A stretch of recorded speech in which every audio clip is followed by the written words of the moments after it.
All right, let's chat about our big three. We're talking about the teams to beat. We chatted a little bit about Kansas City. Current, we've got them at number one to close out 2023. But we've also got Portland Thorns in the mix. We've got OL Reign in the mix. We're looking at the match week scenarios week to week. These are the teams we're looking at. We're looking at these three as the teams that perhaps maybe some other clubs have circled on their calendar, like, hey, these are the heavy hitters. These are who we want to take it to come match week 1, 2, 3, 4, all the way through to the end. Mhm. Portland Thorns maybe coming into this season with that automatic target on their back. Everybody wants to take down the champions, and they're the reigning NWSL champions. We've got OL Reign, the current Shield winners, and Kansas City Current. They were the runners up in the 2022 final. Which of these three, though, do you think are going to be the most difficult team to go up against in 2023? Oh, that's a really good question. I think I'm going to have to go Portland Thorns, though. This is a team that, when they're playing at home, right, Providence Park, it's an incredibly difficult environment to go into as a team and play against. They've also got a lot of the same players. So it's easy, maybe, and easy, I say that very, very lightly, to scout a team like that because they're returning a lot of the same pieces as last year. So you know what the individual players can do, but they're under a new head coach in Mike Norris, who was an assistant last year under Rian Wilkinson. But how is the structure going to be? How is the formation going to be? How is this team going to play? Because we saw last year under Wilkinson, this Portland side switch formations. They were trying different things. They had different game tactics. They had different identities throughout the year that they could switch between in order to throw off their opponent or to lean into their strengths that they had in that moment in that game. And that's something that is incredibly difficult to scout and to prepare to go against. And when you look at Portland overall, most recently, one of their forwards, Canadian international Janine Becky, suffering an injury. So she's no longer on this roster, which I think is a big, big loss for this team. But they also have a lot of other pieces, right? We're talking Sophia Smith, MVP last year. U.S. international young superstar. They've also got Bella Bigsby in goal. This is a player I'm high on and kind of the progression. If Bigsby can level up this year, that'll be a real game changer for Portland. Defensively, they've got people that they've had in that back line that haven't gone anywhere. Kelly Hubley, Megan Klingenberg, Kuika, Becky Sauerbrunn. That's a back line. That is a championship back line. And they've got the target on their back as the reigning champions of this league. I think that's going to be the biggest motivator for teams going up against them, but also a little bit of an intimidation factor, knowing that this is a powerhouse team that isn't very different from the last time they played in DC for the NWSL championship. But I mean, OL Reign, that's a team that's always been hard to break down, honestly.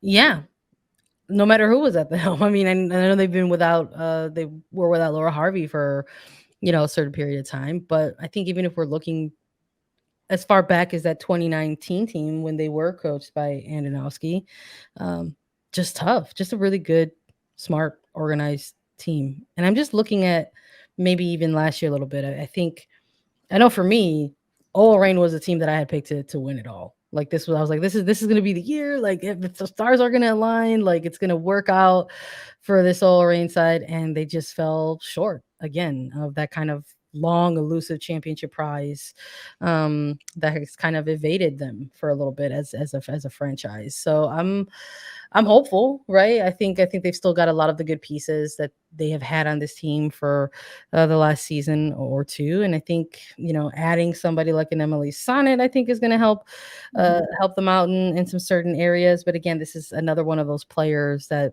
may be absent for further World Cup, and this is one of those teams, right, that we were looking at in our team by team previews.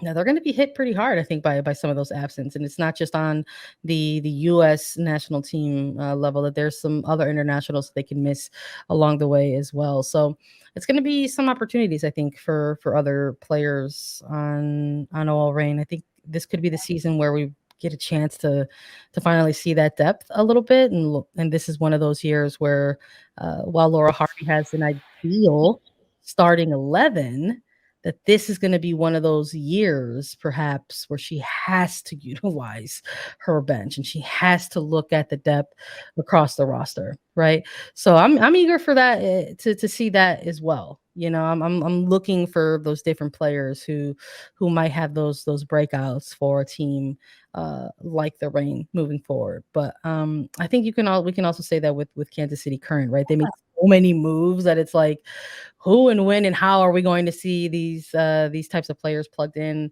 various lineups for Matt Potter, for the Current, before That's the World Cup really cranks up. Yeah, I mean, you asked me which team's going to be hard to beat or which team's going to be difficult to go against.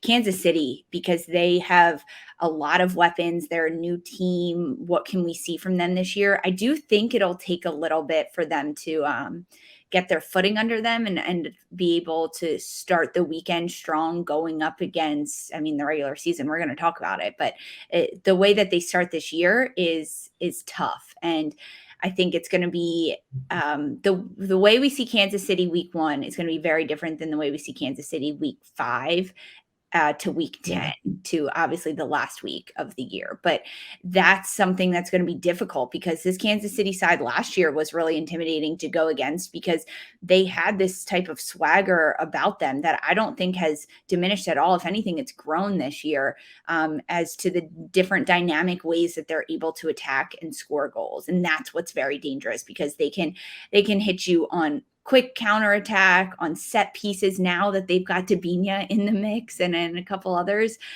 They can hit you on free kicks with that type of situation and crosses in from the outside, dead balls.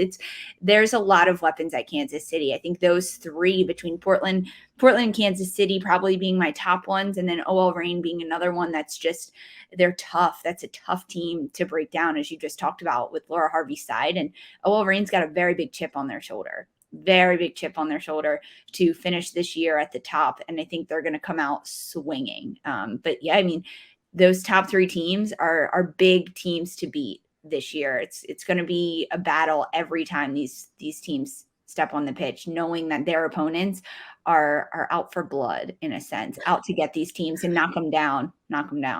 I'm also looking for the rivalry between these teams too, right? It's like we know that there's the long and storied and rivalry between Thorns and OL Reign, but Kansas City Current kind of just sort of bursting on the scene and bullying their way into the top as a heavy hitter, coming off as runner-ups against Portland Thorns. I'm eager for those matchups as well. The championship final rematch or even the semifinal rematch where the Current booted OL Reign out of contention. So we'll have to keep an eye on that.